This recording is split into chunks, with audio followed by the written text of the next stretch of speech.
Vous écoutez Radio Equinox, la chaîne du peuple. La chaîne du peuple. Bonjour, parlons ce matin de l'engagement des parents des pouvoirs africains dans la quête des titres académiques ou des titres honorifiques, des pseudo-awards de l'excellence. On parle alors du phénomène d'hyper-diplômite d'État ou de celui d'hyper-reconnaissance symbolique d'État.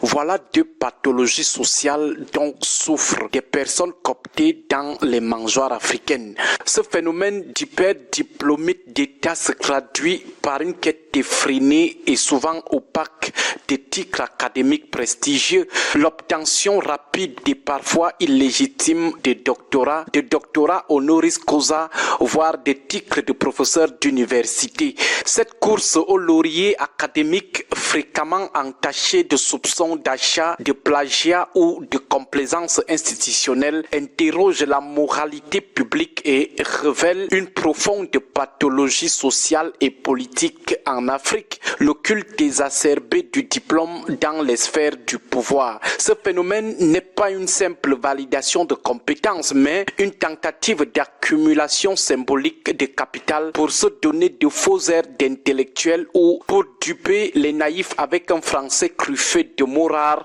pour masquer ses incompétences et enfin pour se vanter devant ceux qui aiment se laisser impressionner par des histoires de longs crayons.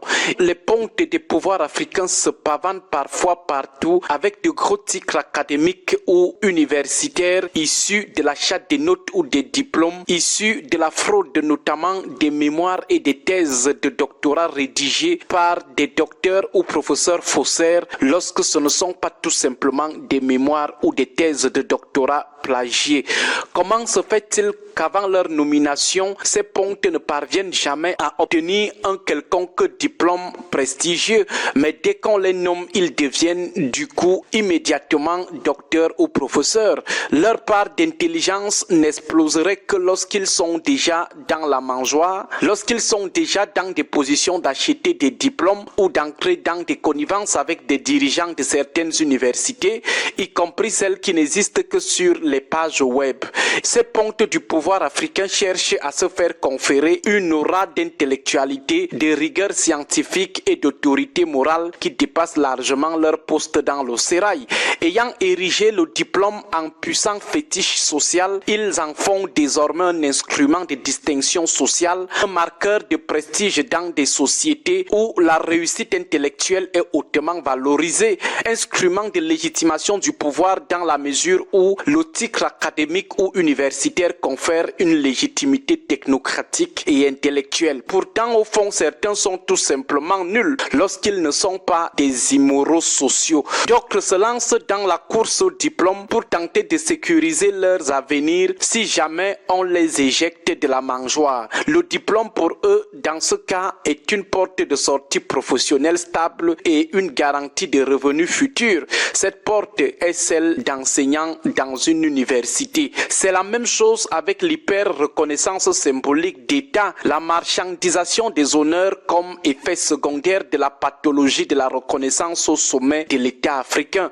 C'est une nouvelle dynamique à l'œuvre, la quête effrénée des distinctions honorifiques, de trophées et d'awards. Ce phénomène, marqué par l'acquisition onéreuse de ces titres, souvent au prix d'une transaction financière avec les organisateurs, constitue une grave dérive. Il signale non seulement une faiblesse éthique au sommet, mais surtout une perversion du système de reconnaissance sociale où l'excellence est supplantée par la médiocrité validée. Un véritable modèle commercial de trophées d'excellence, des organisations souvent de façade ou manquant cruellement de crédibilité, ONG, magazines éphémères, cabinets de conseil en communication, des médias, instituts des prix et des trophées aux intitulés pompeux, meilleur ministre de l'année, champion de la gouvernance. Leur modèle d'affaires n'est pas basé sur la méritocratie, mais sur la capacité des lauréats à verser des montants substantiels aux organisateurs. Le bénéficiaire verse l'argent pour obtenir le trophée et l'organisateur en retour lui offre une validation publique et médiatisée créant un cycle vicieux de légitimation par l'argent.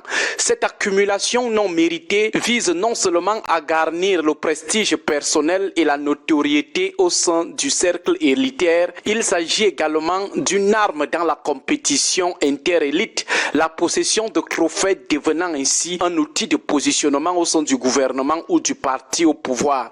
Combler le déficit de mérite par le biais d'un trophée qui doit agir comme un faire-valoir postiche. Il permet aussi de masquer la médiocrité et l'inefficacité par une reconnaissance extérieure orchestrée. Ces awards, ces prix d'excellence relèvent donc parfois de la pure flagornerie, une marchandisation de l'éthique qui réhabilite et célèbre la médiocrité. Bonne journée à vous tous, que Dieu et les ancêtres veillent sur le Cameroun. Radio Equinox 93 FM, la chaîne du peuple. 93 FM, la chaîne du peuple. La chaîne du peuple.